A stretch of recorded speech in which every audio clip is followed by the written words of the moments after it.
Daar agter is 3 wyse manne, hulle het die geskenke gebring vir Jesus. Maar daar's 'n storie agter die wyse manne ook.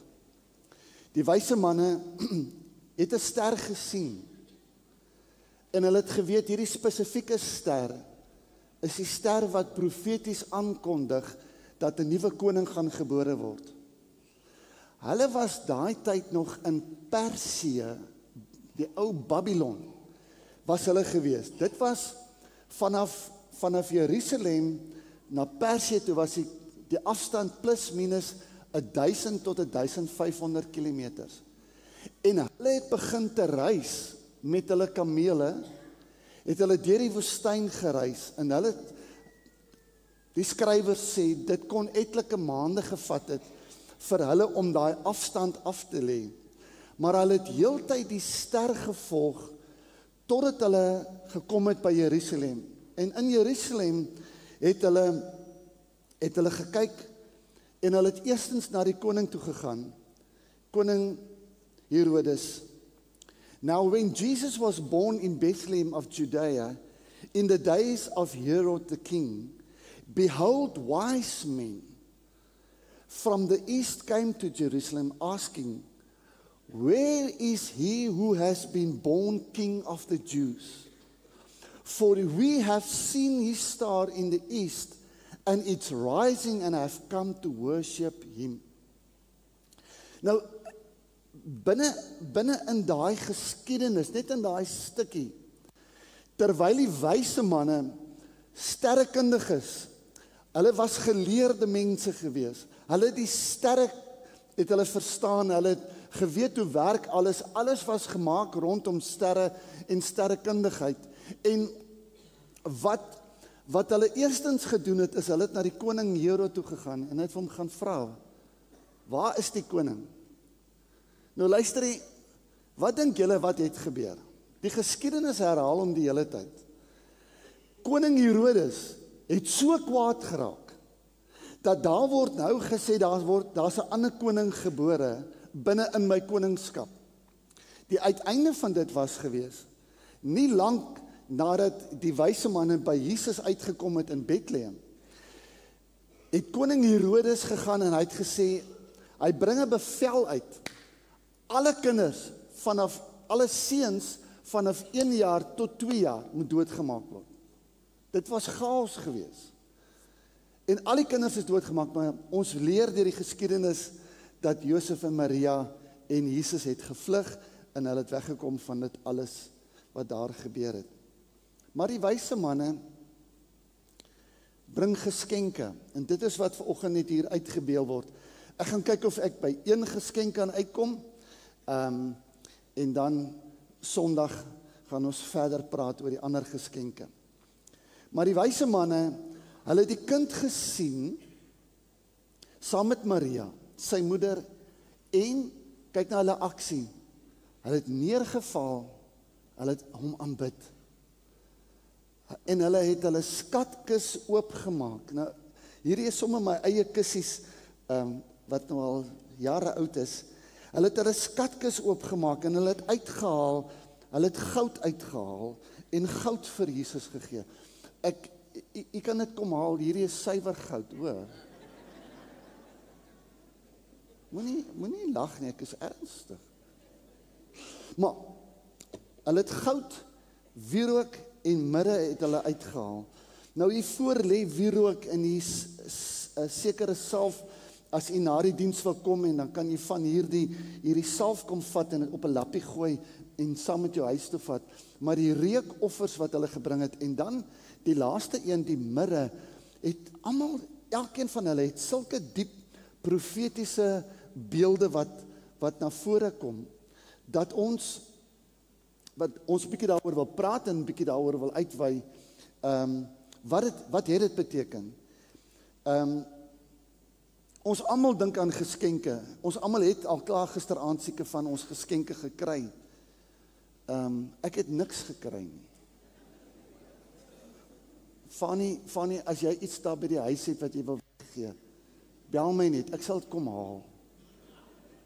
Veral een van die goed wat so lekker brul, jy verstaan, ja, Maar geskenke, ons gee geskenke vir mekaar en ons verras mekaar met geskenke. Maar die Kersverhaal was nie wat Jesus ontvang het nie, maar dit wat oor hom geopenbaar was. Dit was nie die geskenke wat hulle net gebring het nie, maar dit is die openbaring agter alles wat hulle eintlik vir Jesus gebring het. Die wyse manne het nie maar toevallige geskenke gebring nie. Hulle het geskenke gebring wat 'n profetiese impak gehad het op die lewe van Jesus Christus. Hulle het iets geweet wat ander mense nie geweet het nie. En dan vandag vra die Here ook nie net vir ons, wat bring jy vir my nie? Maar Jesus kom vra ons vandag, wat sê jou lewe oor Jesus? Dis 'n ander betekenis wat ons binne in dit kry. Kom ons kyk so na die eerste een, en wierook. Wierook word verbind met aanbidding. Wierook het in die tempel gebrand as 'n simbool van gebed wat opgegaan het na God toe. Nou, ek sal graag nou van hierdie wierook wil aansteek as van julle wat nie hou daarvan nie. Dis jou probleem. Maar ek wil hoor, kan ons dit so aansteek en dan gaan dit smeul en dan gaan ons dit so in die daar gaan hy. Gwen, kom, sit dit net vir daai ry en dan gee ons vir elke ry, lyk my ek moet hom 'n bietjie langer laat brand, nê. Sal jy hom doodblaas en dan gee ons vir elke blok enetjie en dan kan jy moet hom nou doodblaas, hoor. Anders dan gaan daar moeilikheid wees. Hy moet aan die brand kom. Dan kan jy dit net so aanstuur, dat die reuk net so bietjie, ek weet baie mense hou van hierdie reuk. Hierdie is 'n spesifieke reeks, 'n reuk wat verbind hou met rose. Ja. Ek gaan nog so 2 aansteek maak. Sing hy.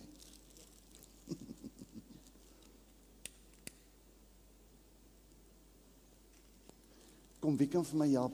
Kom, steek nog so 2 aan. Hierso kom Hilda. En dan vat julle daar na die moederskamers toe, laat hulle ook bietjie gereek word daarso. Hulle het 'n bietjie reekwerk nodig. OK. Ek wil net so vir 'n oomblik jou gedagtes prikkel met 'n paar detail van die wierook. En then the Lord said to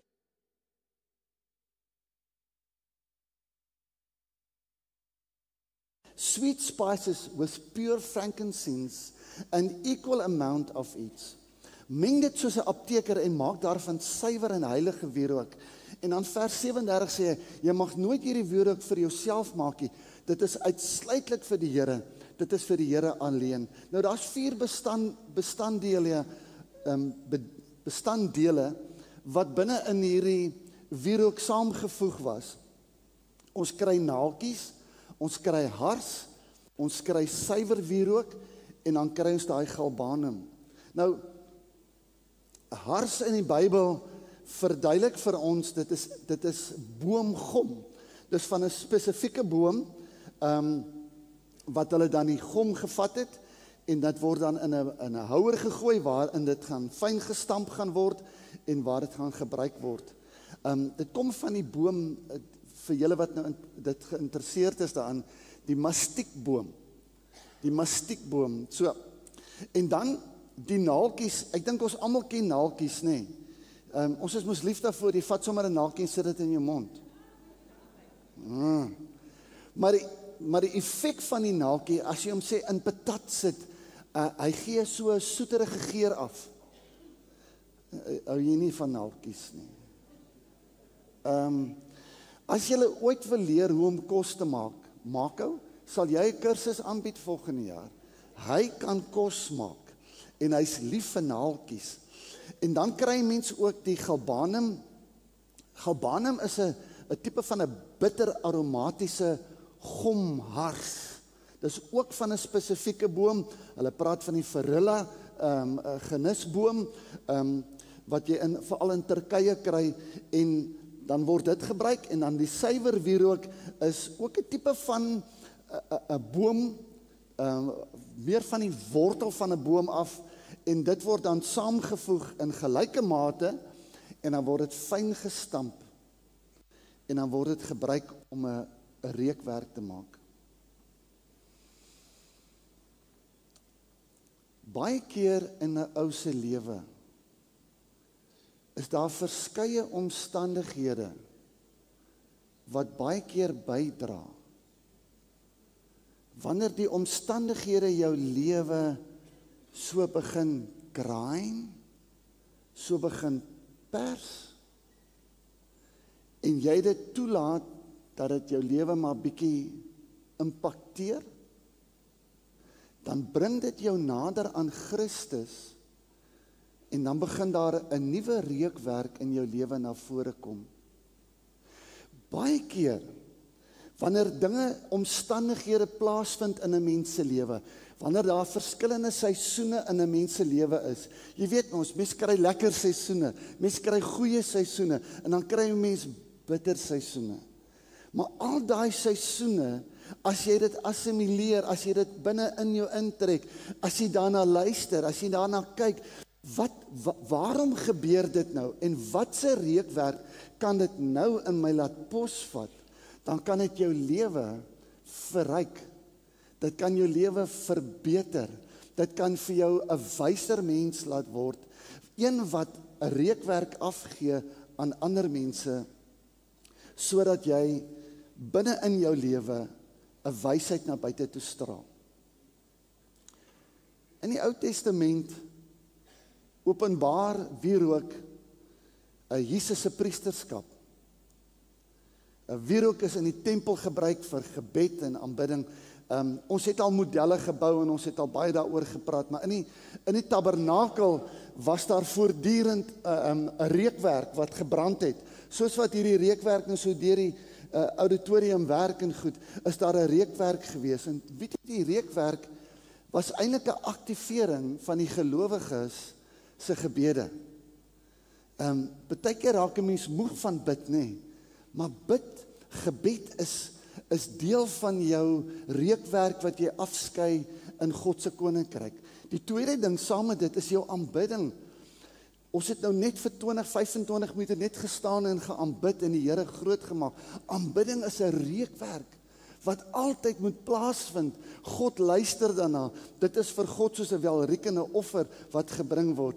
En dan sien ons die hoëpriester moes toesien dat hierdie wierook voortdurend 24 uur van die dag moes daar wierook wees. So die priesters het in die oggend ingegaan en die priesters het in die aand ingegaan en hulle het die tempel wierook aan die brand gesteek en hulle het self ook gebede gebring binne in dit.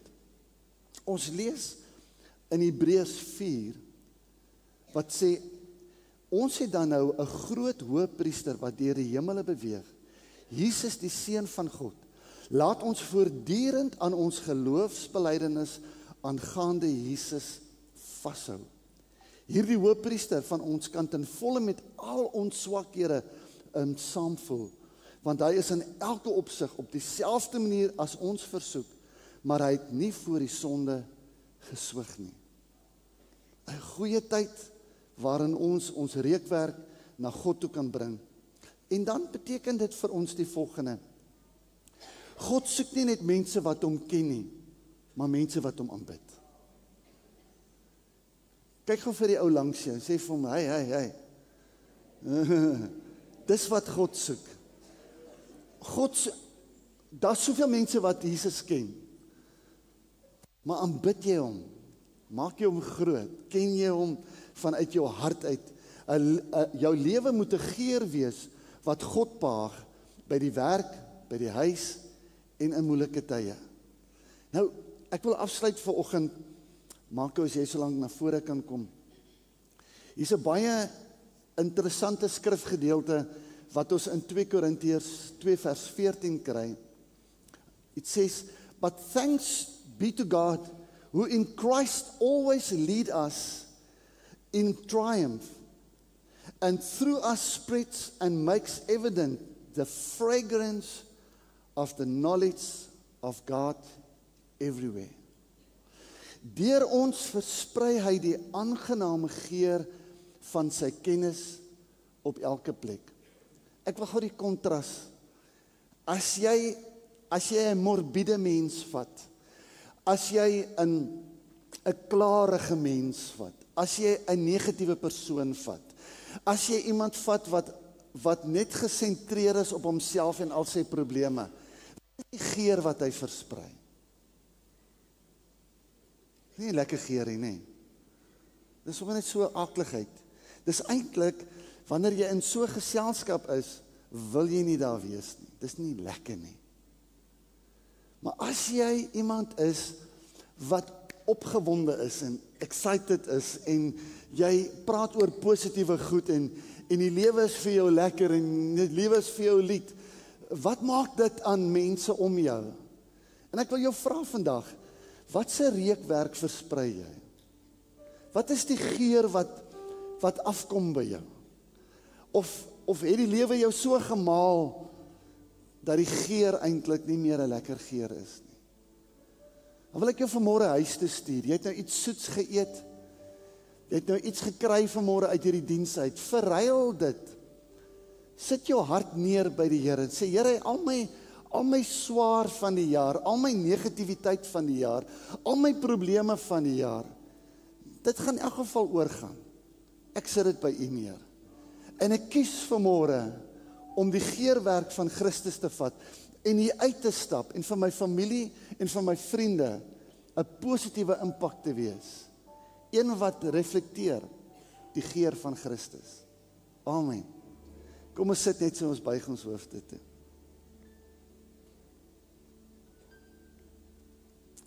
May your spirit dwell in us, Lord. May your spirit comfort us. May your spirit bring a fragrance in our hearts that will change our hearts, but will also change our attitude. Mag U Gees in ons werk verrig vandag, dat hierdie Kersdag vir ons 'n feesdag sal word. Here, dat depressie verruil sal word vir opgewondenheid.